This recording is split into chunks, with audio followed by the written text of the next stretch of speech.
lalong hahanga ang sino man po sa inyo sa Vice Presidente kung kanyang masasagot ito at maibabangon niya ang kanya pong dangal at pangalan dito sa mga aligasyon na ito.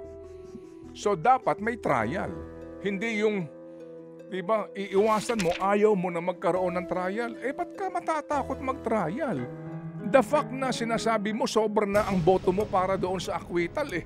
Ba't ka pa matatakot? Hindi ba? Matatakot ka kasi baka mag-iba ang ihip ng hangin kapag nakita ng taong bayan na may basihan? Okay? Na may basihan? Question mark? Di po ba? You know what I'm saying? I know what you're saying. Di po ba?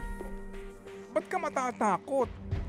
Yung ang bloodbath na sinasabi, doon pinakamagandang panoorin natin. Nang sa ganun po ay magkaalaman tayo kung itong mga congressman na ito, opo, ay naging tuta lamang ng ilang mga politiko para sa kanilang pansariling interes. Hindi ba? Kasi lalabas ang katotohanan.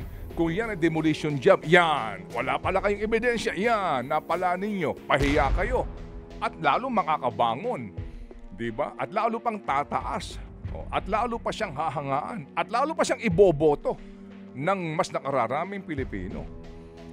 Pero bakit mo iniiwasan? At ngayon, ang salag nga natin ay puro teknikalidad, di ba? At puro, ang salag mo ay puro mga, sabi nga, procedural. Walang substance. Di ba? Walang substance.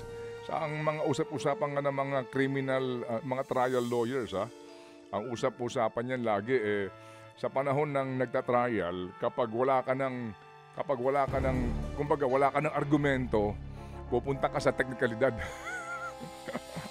ang sisilipin mo ay procedural.